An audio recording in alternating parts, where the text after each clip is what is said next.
Man linked to Sky Mask gang killed in shootout with police in Trelawney. Gawain Campbell, a 29-year-old alleged gangster, was killed by the police in a reported shootout in Botnes Hill, Trelawney, on Tuesday. Superintendent Winston Milton told reporters that the incident occurred as a police team from Area 1 was searching for wanted men in the area. On the approach of a home, Campbell opened fire at the police. The police took evasive action and fired back, he reported. Campbell, who was from Lilliput, St. James, was later found with gunshot wounds, allegedly clutching an illegal firearm. Milton said Campbell, linked to the Sky Mask gang, had recently completed a prison sentence for illegal firearm possession. The policeman had a warning for wanted men: "We would rather you fight us in court rather than fighting us out on the street."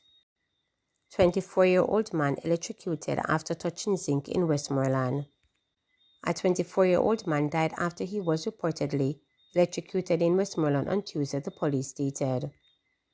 The deceased has been identified as Tajay Williams, a laborer from Thompson Lane, Withorn in the parish.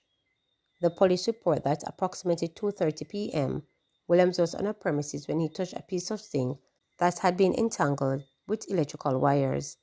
The Withorn police are probing the matter. Royal impasse ends. President of the Negril Chamber of Commerce, Lane Allen Bradley, had described Wednesday's closed-door meeting between Royalton Negril, tourism officials and other stakeholders as fruitful. "I left the meeting feeling that we've achieved something. I felt very good in my gut that what was discussed by the Tourism Minister Edmund Bartlett and what has been put in place by the Royalton is for the good and benefit of the staff." The minister highlighted a lot of things that needed to take place, she told reporters. "I feel confident because right now, talking to some of the staff and the managers there, not the general manager, that thing already have been put in place.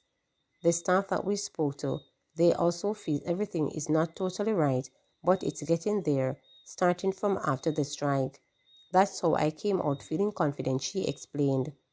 On Monday, hotel employees protest over what they describe as poor treatment, inadequate pay, long hours, and not being adequately fed.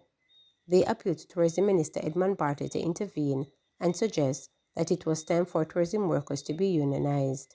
Operations at Royalton Negril all but grounded to a halt, with some guests forced to scrounge around for food and serve themselves. At least one guest joined the protest stage on the streets outside, and many workers took to social media to voice for their support for the staff. In response, Bartlett on Tuesday said that a task force led by Executive Director of the Global Tourism Resilience and Crisis Management Center, Professor Lloyd Waller, had been established to examine labor market arrangements within the sector. According to Allen Bradley, Bartlett told Wednesday's meeting that the task force will provide a report in 2 weeks. He has employed a team that will specifically deal with what happened and make sure it doesn't happen again, because we do not want anything to smear the tourism image, she noted. The chamber president said that Bartlett also spoke to the importance of caring for and investing in staff, especially when there is a shortage of skilled workers. She added that she also raised the issue of giving temporary contracts to some hotel employees. "You cannot get progress with temporary contracts because people cannot build a house on temporary contracts. You cannot borrow money on temporary contracts," and the minister says it depends on the type of contract and the skill set, which is true. So he is going to look at that people may have longer-term contracts. "We are hoping that this will happen," stated Allen Bradley. Also among the issues discussed, she said, were the tourism pension scheme and training for industry employees. Senior Vice President of Blue Diamond International, the operators of Royalton Negril, Daniel, traveled to Jamaica to address issues at the property. He met with the management team and some of the workers. The hotel's general manager, who employees pointed to as a major source of their anguish, has since been suspended.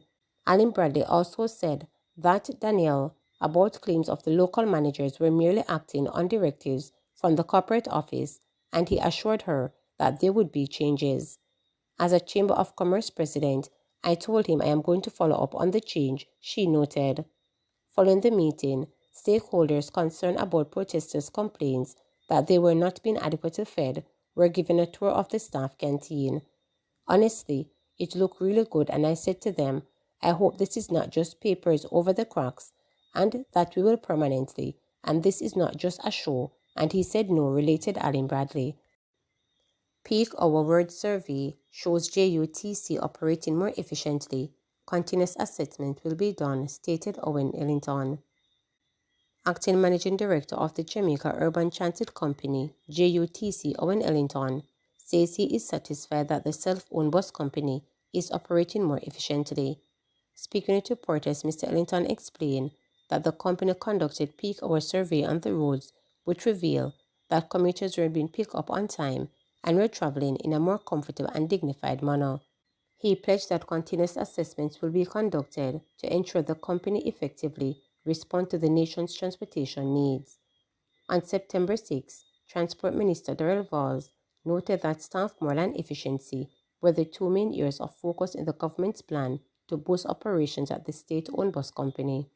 Not that they should expect improved delivery in a short period of time. It's actually happening as we speak. The efforts at improving the service has been ongoing, and in recent times we've seen an infusion of additional new buses. In the last year, I think year and a half, over 170 new buses have been added to the fleet, and they have been deployed in the areas of greatest demand. We do our peak hour survey on the road, and we are very satisfied that we are moving commuters now quicker, on time, almost, and in a very comfortable, dignified way.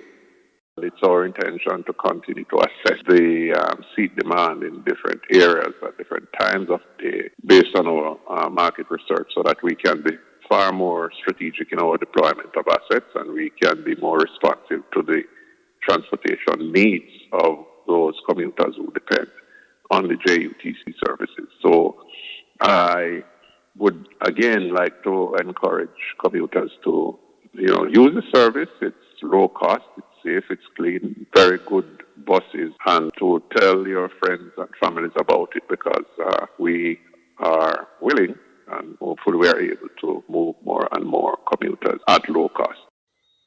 Herbal medicines, not a cure for breast cancer, stated Dr. Frey. Clinical Coordinator of the Western Regional Health Authority, WRHA, Dr. Delroy Frey, is advising the public that herbal medicines are not a proven cure for breast cancer. Speaking with reporters, Dr. Frey expressed a concern about the rising cases of late-stage breast cancer diagnosis despite widespread information on early detection. He attributed this in part to some patients seeking treatment from herbal practitioners. A lot of patients might detect that there is something wrong with the breast and go to a herbal doctor who is treating them with herbal medicine, which I can categorically tell you doesn't work. While acknowledging that herbal remedies may complement conventional treatments like radiation, Dr. Frey emphasized that these methods should not be used in isolation. He said the results of a 5-year Yale University study on cancer patients, which compared individuals who used conventional treatments only, alternative treatments only, and a combination of the two, indicated that herbal remedies are only effective when combined with conventional care. The death rate among those who used alternative methods of treatment only was 5 times greater than those who took conventional treatment, and the patients who took both conventional and alternative methods far better, Dr. Frey pointed out. The WRHA clinical coordinator further dispelled some misconceptions which he noted are causing women to delay or stunt breast cancer screening. Among them is that mammogram, which involves compressing the breast, can cause cancer, noting that no scientific evidence supports this claim. Another common belief is that radiation worsens cancer or causes tumor. The amount of radiation you get and the benefit you get from early detection with mammogram can pick up a lesion as small as a pinhead in your breast, Dr. Frey pointed out.